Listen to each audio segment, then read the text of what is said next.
Welcome back, ladies and gentlemen, to the Intel Extreme Masters San Jose Qualifier. I'm JoRoSaR, and we're going to be hopping straight in now to a PvZ. Spawning in the top left position of Nimbus as the green Protoss player, one of the fan favorites of this tournament, ladies and gentlemen, and adored by lots of people worldwide. One of the greatest Warcraft 3 pro gamers of all time, and one of the fantastic StarCraft 2 greats. It's Grubby. Look at that smile.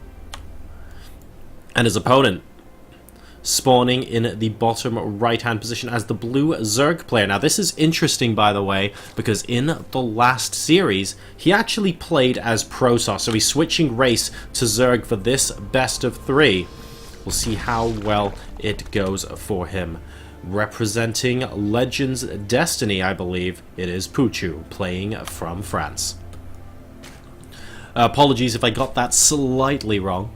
I did hear that from one of the other casters for one of the other streams before we hopped into the game, but wasn't quite able to double check it fast enough before the game started. But it shouldn't matter as long as we get to see some excellent StarCraft. So Grubby, of course, is in this tournament, and with half an eye on trying to get those 8 spots for tomorrow's qualifier. We'll see if he's able to do that. Sending a drone scout as well, by the way, is Pouchou to spot where Grubby is straight away, not wanting to get caught out by any potential early game shenanigans. Although Nimbus is an extremely large map, and it would be impressive to get something so early done. But of course, with extremely large maps, there are areas to scout as well. So pylons here, there, and everywhere. Potential for proxy buildings are definitely a thing. He will see that Grubby is in a cross-spawn position. He's gone for the hatchery first here. And, well, this is actually quite a lot of ground to cover by creep if you want to be joining the main base to your natural expansion. So he'll have one eye on defense, potentially. Or maybe Grubby will have an idea on how to exploit this a little bit later on if he spots that not much is going on here. And wow, he's going for 3 hatch before pool, ladies and gentlemen. Pouchou saying, well, this is a big map. What are you going to do about it? Grubby actually spotted, hang on a second, that natural expansion is where I would expect the third base to be, because there is an in-base natural here on Nimbus. Are you really doing what I think you're doing? And the answer is yes. The 3 hatcheries have gone down. The spawning pool now is on the way for Pouchou. And Grubby responding, of course, immediately with his in-base nexus of his own. The gateway is complete. Cybernetics core going to be on the way as well. And let's see if this triggers Grubby into doing something perhaps a little bit more aggressive than you would typically see in a PvZ opener, spotting that those 3 bases have gone down so early for his Zerg opponent.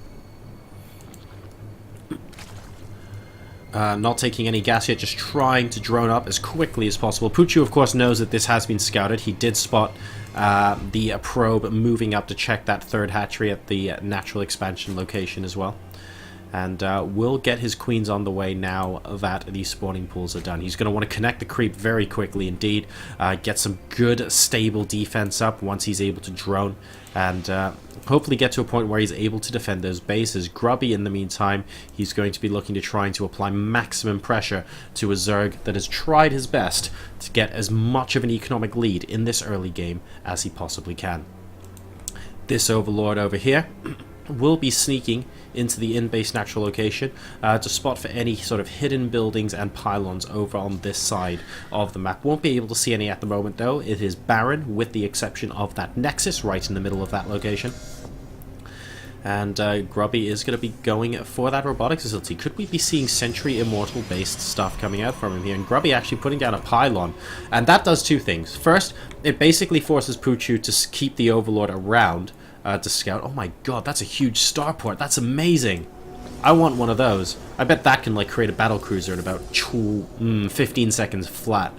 If I had one of those guys, well, that's like a Thor and a starport in the middle of some mating maneuver. But anyway, it forces the Overlord to hang around in case Grubby puts a building there, but it also means that Grubby gets to see the Overlord and knows that has maximum timing for this follow-up scout here. So Pouchou coming in now. Grubby's going to see that. He doesn't desperately need to move any units over to deny it just yet. And he is going to be making a warp prism. So he's going for definitely something aggressive here. Is he going to try and force field off a ramp maybe and pick off a base? Here come 2 sentries. And, well, 2 sentries might tell Pouchou, hang on a second, I need to be wary of some sentry immortal kind of stuff. So we'll keep an eye on what ends up happening here. He's not going to get the chance to see anything on the low ground, unfortunately for him. And we are just going to see a warp prism follow up by an observer here from Grubby. And this second Overlord will be able to spot that there's a chrono boost going on at the robotics facility. He might have even spotted an observer just popped out there, I don't know. But in the meantime, we have the layer down now, we have the evolution chambers going down, and, well, right now, he's basically just macroed up. I mean, he doesn't particularly see the need to defend against this right now. He has to start building an army pretty soon, though, because Grubby is going to be able to apply some pressure shortly. It's 63 versus 47 as far as the worker supply is concerned right now. As Grubby moves out with his mothership core, are we just going to see a third Nexus coming out from Grubby? He's going up to 500 minerals now, back down to 3. And we've got a couple of units just moving out across the map, but nothing that would constitute huge amounts of damage, with the possible exception of this warp prism. So we'll be keeping an eye out on that. Twilight Council for Grubby is also about done, and he is in fact going to be making some immortals, but not chrono boosting them out necessarily for a super early attack.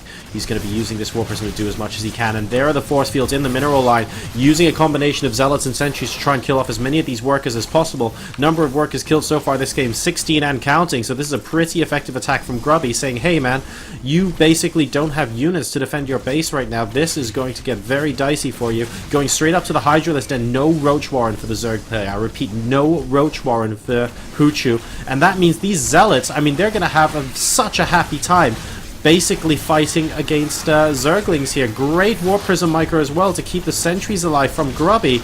And man, oh man, Pouchou is in a world of hurt right now. No roaches to help defend this Zerglings alone.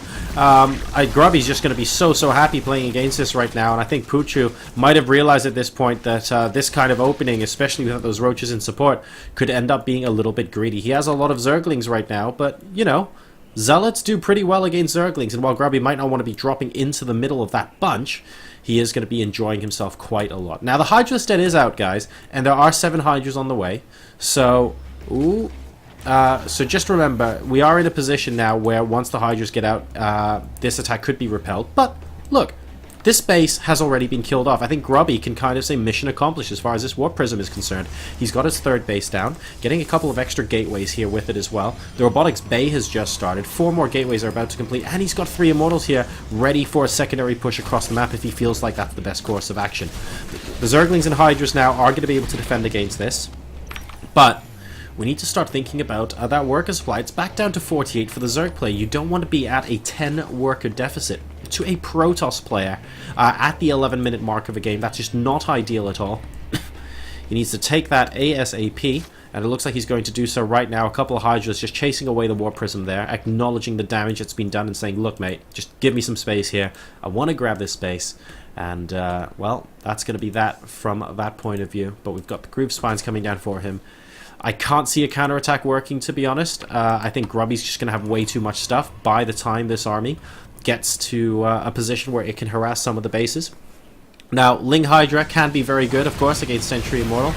But with Zealots warping in at the front of this army as well, I think Grubby's just going to be fine. His army supply also is higher at 61 to 56, and both sides are on equal upgrades. You've got the +1 attack upgrade for Grubby compared to the +1 armor upgrade here for Pouchou. Picking off a single Hydralisk there is Grubby before moving back across the map, and he does actually see the route from which all these reinforcements come from as well. So Grubby not leaving himself in the dark here and playing a very solid game.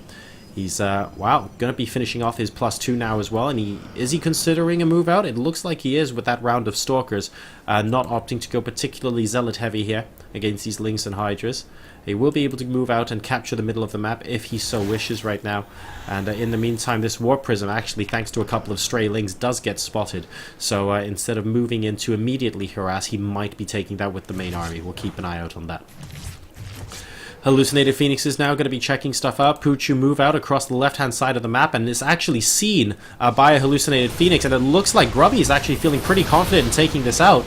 well, a couple of good force fields to begin with, but rather dissuading the engagement as opposed to stopping it. An excellent micro from the War Prism traps these in. Yes, the War Prism is lost in the meantime, but wow, dropping those sentries and putting those force fields down here meant that that entire army has now been vaporized, and Pouchou is at 113 supply versus 150 right now. If he doesn't do something pretty drastic pretty quickly, he could be staring defeat in the face here in game number 1. He's taking his 4th base, but it's not the economy he has to worry about now, it's the army, as these Stalkers move in towards the 3rd, or I guess the base that he technically took as his first expansion. A force field goes down to prevent reinforcements, and I think this base is forfeit, and potentially the game along with it. A couple of Hydralists, naked Hydras, with nothing to buffer for them in front, go down. GG, and Grubby, ladies and gentlemen, is going to win game number 1 of this best of 3.